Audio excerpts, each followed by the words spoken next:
വിശുദ്ധ മർക്കോസ് അധ്യായം 6. യേശു സ്വദേശത്ത് അവഗണിക്കപ്പെടുന്നു. യേശു അവിടെ നിന്ന് പോയി സ്വന്തം നാട്ടിലെത്തി. ശിഷ്യന്മാർ അവനെ അനുഗമിച്ചു. സാബത്ത് ദിവസം സിനഗോഗിൽ അവൻ പഠിപ്പിക്കാൻ ആരംഭിച്ചു. അവൻ്റെ വാക്കുകേട്ട പലരും ആശ്ചര്യപ്പെട്ട് പറഞ്ഞു, ഇവന് ഇതെല്ലാം എവിടെ നിന്ന്? ഇവന് കിട്ടിയ ഈ ജ്ഞാനം എന്ത്? എത്ര വലിയ കാര്യങ്ങളാണ് ഇവൻ്റെ കരങ്ങൾ വഴി സംഭവിക്കുന്നത്. ഇവൻ മറിയത്തിൻ്റെ മകനും യാക്കോബ്, യോസെ, യൂദാസ്, ശിമിയോൻ എന്നിവരുടെ സഹോദരനുമായ മരപ്പണിക്കാരനല്ലേ? ഇവൻ്റെ സഹോദരിമാരും ഇവിടെ നമ്മുടെ കൂടെയില്ലേ? ഇങ്ങനെ പറഞ്ഞ് അവർ അവനിൽ ഇടറി. യേശു അവരോട് പറഞ്ഞു, സ്വദേശത്തും ബന്ധുജനങ്ങളുടെ ഇടയിലും സ്വഭവനത്തിലുമല്ലാതെ മറ്റെങ്ങും പ്രവാചകൻ അവമതിക്കപ്പെടുന്നില്ല. ഏതാനും രോഗികളുടെ മേൽ കൈകൾ വെച്ച് സുഖപ്പെടുത്തുവാനല്ലാതെ മറ്റ് അത്ഭുതമൊന്നും അവിടെ ചെയ്യാൻ അവന് സാധിച്ചില്ല. അവരുടെ വിശ്വാസരാഹിത്യത്തെക്കുറിച്ച് അവൻ വിസ്മയിച്ചു. ശിഷ്യന്മാരെ അയക്കുന്നു. അവൻ ഗ്രാമപ്രദേശങ്ങളിൽ ചുറ്റി സഞ്ചരിച്ച് പഠിപ്പിച്ചുകൊണ്ടിരുന്നു. അവൻ തൻ്റെ 12 പേരെ അടുത്ത് വിളിച്ച് 2 പേരെ വീതം അയക്കാൻ തുടങ്ങി. അശുദ്ധാത്മാക്കളുടെ മേൽ അവർക്ക് അധികാരവും കൊടുത്തു. അവൻ കൽപ്പിച്ചു, യാത്രയ്ക്ക് വടിയല്ലാതെ മറ്റൊന്നും, അപ്പമോ സഞ്ചിയോ അരപ്പട്ടയിൽ പണമോ കരുതരുത്. ചെരുപ്പ് ധരിക്കാം, 2 ഉടുപ്പുകൾ ധരിക്കരുത്. അവൻ തുടർന്നു, നിങ്ങൾ ഏതെങ്കിലും സ്ഥലത്ത് ഒരു വീട്ടിൽ പ്രവേശിച്ചാൽ അവിടം വിട്ടു പോകുന്നതുവരെ ആ വീട്ടിൽ താമസിക്കുവേൻ. എവിടെയെങ്കിലും ജനങ്ങൾ നിങ്ങളെ സ്വീകരിക്കാതിരിക്കുകയോ നിങ്ങളുടെ വാക്കുകൾ ശ്രവിക്കാതിരിക്കുകയോ ചെയ്താൽ അവിടെ നിന്ന് പുറപ്പെടുമ്പോൾ അവർക്ക് സാക്ഷ്യത്തിനായി നിങ്ങളുടെ കാലിലെ പൊടി തട്ടിക്കളയുവേൻ. ശിഷ്യന്മാർ പുറപ്പെട്ട് ജനങ്ങളോട് അനുതപിക്കണമെന്ന് പ്രസംഗിച്ചു. അനേകം പിശാചുക്കളെ പുറത്താക്കി അനേകം രോഗികളെ തൈലം പൂശി സുഖപ്പെടുത്തി. സ്നാപക യോഹന്നാൻ്റെ ശിരച്ഛേദം. ഹെരോദസ് രാജാവും ഇക്കാര്യങ്ങൾ കേട്ടു. യേശുവിൻ്റെ പേര് പ്രസിദ്ധമായി കഴിഞ്ഞിരുന്നു. ചിലർ പറഞ്ഞു, സ്നാപക യോഹന്നാൻ മരിച്ചവരിൽ നിന്ന് ഉയർപ്പിക്കപ്പെട്ടിരിക്കുന്നു, അതുകൊണ്ടാണ് അത്ഭുതകരമായി ഈ ശക്തികൾ ഇവനിൽ പ്രവർത്തിക്കുന്നത്. മറ്റു ചിലർ പറഞ്ഞു, ഇവൻ ഏലിയ ആണ്. വേറെ ചിലർ പറഞ്ഞു, പ്രവാചകരിൽ ഒരുവനെ പോലെ ഇവനും ഒരു പ്രവാചകനാണ്. എന്നാൽ ഇതെല്ലാം കേട്ടപ്പോൾ ഹെരോദസ് പ്രസ്താവിച്ചു, ഞാൻ ശിരച്ഛേദം ചെയ്ത യോഹന്നാൻ ഉയർപ്പിക്കപ്പെട്ടിരിക്കുന്നു. ഹെരോദസ് ആളയച്ച് യോഹന്നാനെ പിടിപ്പിക്കുകയും കാരാഗൃഹത്തിൽ ബന്ധിക്കുകയും ചെയ്തിരുന്നു. സ്വന്തം സഹോദരനായ പീലിപ്പോസിൻ്റെ ഭാര്യ ഹെരോദിയ നിമിത്തമാണ് അവൻ ഇങ്ങനെ ചെയ്തത്.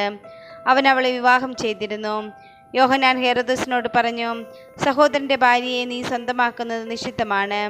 തന്മൂലം ഹെരോദിയയ്ക്ക് യോഹന്നാനോട് വിരോധം തോന്നി. അവനെ വധിക്കാൻ അവൾ ആഗ്രഹിച്ചു. എന്നാൽ അവൾക്ക് സാധിച്ചില്ല. എന്തെന്നാൽ യോഹന്നാൻ നീതിമാനും വിശുദ്ധനുമാണെന്ന് അറിഞ്ഞിരുന്നതുകൊണ്ട് ഹെരോദസ് അവനെ ഭയപ്പെട്ടു, സംരക്ഷണം നൽകിപ്പോന്നു. അവൻ്റെ വാക്കുകൾ അവനെ അസ്വസ്ഥനാക്കിയിരുന്നെങ്കിലും അവൻ പറയുന്നതെല്ലാം സന്തോഷത്തോടെ കേൾക്കുമായിരുന്നു. ഹെരോദസ് തൻ്റെ ജന്മദിനത്തിൽ രാജസേവകന്മാർക്കും സഹസ്രാധിപന്മാർക്കും ഗലീലയിലെ പ്രമാണികൾക്കും വിരുന്ന് നൽകിയപ്പോൾ ഹെരോദിയയ്ക്ക് അനുകൂലമായൊരു അവസരം വന്നു ചേർന്നു. അവളുടെ മകൾ വന്ന് നൃത്തം ചെയ്ത് ഹെരോദസിനെയും അതിഥികളെയും പ്രീതിപ്പെടുത്തി. രാജാവ് പെൺകുട്ടിയോട് പറഞ്ഞു, നീ ആഗ്രഹിക്കുന്നത് എന്തും ചോദിച്ചു കൊള്ളുക, അത് ഞാൻ നിനക്ക് തരും. അവൻ അവളോട് ശപഥം ചെയ്ത് പറഞ്ഞു, നീ എന്തു തന്നെ ചോദിച്ചാലും എൻ്റെ രാജ്യത്തിൻ്റെ പകുതി പോലും ഞാൻ നിനക്ക് തരും.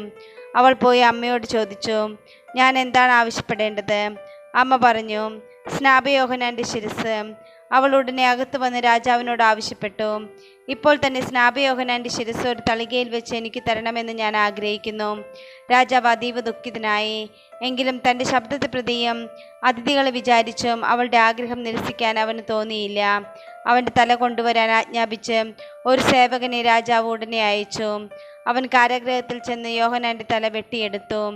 അതൊരു തളികയിൽ വെച്ച് കൊണ്ടുവന്നു പെൺകുട്ടിക്ക് കൊടുത്തു. അവൾ അത് അമ്മയെ ഏൽപ്പിച്ചു. ഈ വിവരമറിഞ്ഞ യോഹന്നാൻ്റെ ശിഷ്യന്മാർ വന്ന് മൃതദേഹം കല്ലറയിൽ സംസ്കരിച്ചു. അപ്പം വർദ്ധിപ്പിക്കുന്നു. അപ്പോസ്തലന്മാർ യേശുവിൻ്റെ അടുത്ത് ഒരുമിച്ച് കൂടി തങ്ങൾ ചെയ്തതും പഠിപ്പിച്ചതും അറിയിച്ചു. അനേകം ആളുകൾ അവിടെ വരികയും പോകുകയും ചെയ്തിരുന്നു. ഭക്ഷണം കഴിക്കാൻ പോലും അവർക്ക് ഒഴിവ് കിട്ടിയിരുന്നില്ല. അതിനാൽ അവൻ പറഞ്ഞു, നിങ്ങൾ ഒരു വിജനസ്ഥലത്തേക്ക് വരുവേൻ, അല്പം വിശ്രമിക്കാം. അവർ വഞ്ചിയിൽ കയറി ഒരു വിജനസ്ഥലത്തേക്ക് പോയി. പലരും അവരെ കാണുകയും തിരിച്ചറിയുകയും ചെയ്തു. എല്ലാ പട്ടണങ്ങളിലും നിന്ന് ജനങ്ങൾ കരവഴി ഓടി അവർക്ക് മുമ്പേ അവിടെ എത്തി. അവൻ കരയ്ക്കിറങ്ങിയപ്പോൾ വലിയൊരു ജനക്കൂട്ടത്തെ കണ്ടു. അവരോട് അവന് അനുകമ്പ തോന്നി, കാരണം അവർ ഇടയനില്ലാത്ത ആട്ടിൻപറ്റം പോലെയായിരുന്നു. അവൻ അവരെ പല കാര്യങ്ങളും പഠിപ്പിക്കാൻ തുടങ്ങി. നേരം വൈകിയപ്പോൾ ശിഷ്യന്മാർ അവൻ്റെ അടുത്ത് വന്ന് പറഞ്ഞു, ഇതൊരു വിജന പ്രദേശമാണല്ലോ, സമയവും വൈകിയിരിക്കുന്നു. ചുറ്റുമുള്ള നാട്ടിൻപുറങ്ങളിലും ഗ്രാമങ്ങളിലും ചെന്ന് എന്തെങ്കിലും വാങ്ങി ഭക്ഷിക്കാൻ അവരെ പറഞ്ഞയക്കുക. അവൻ പ്രതിവചിച്ചു, നിങ്ങൾ തന്നെ അവർക്ക് ഭക്ഷിക്കാൻ കൊടുക്കുവേൻ.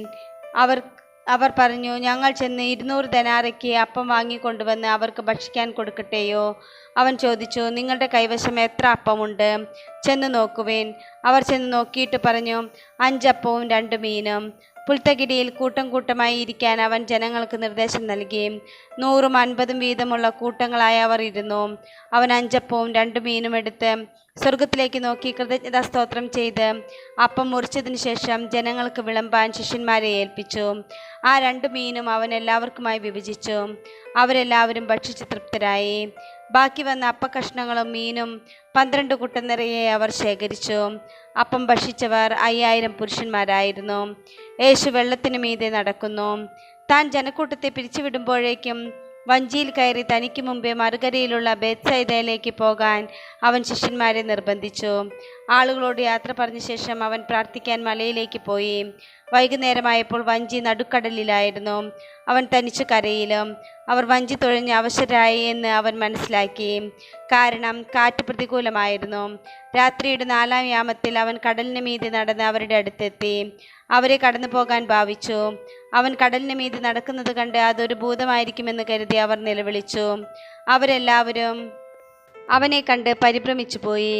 ഉടനെ അവൻ അവരോട് സംസാരിച്ചു, ധൈര്യമായിരിക്കുവേൻ, ഞാനാണ്, ഭയപ്പെടേണ്ട. അവൻ വഞ്ചിയിൽ കയറി. അപ്പോൾ കാറ്റ് ശമിച്ചു.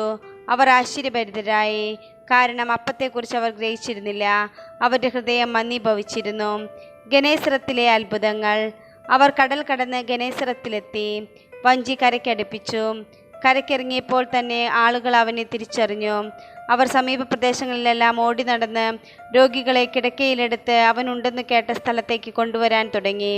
ഗ്രാമങ്ങളിലോ നഗരങ്ങളിലോ നാട്ടിൻപുറങ്ങളിലോ അവൻ ചെന്നിടത്തൊക്കെ ആളുകൾ രോഗികളെ കൊണ്ടുവന്ന് പൊതുസ്ഥലങ്ങളിൽ കിടത്തിയിരുന്നു. അവൻ്റെ വസ്ത്രത്തിൻ്റെ വിളിമ്പിലെങ്കിലും സ്പർശിക്കാൻ അനുവദിക്കണമെന്ന് അവർ അപേക്ഷിച്ചു. സ്പർശിച്ചവരെല്ലാം സുഖം പ്രാപിക്കുകയും ചെയ്തു.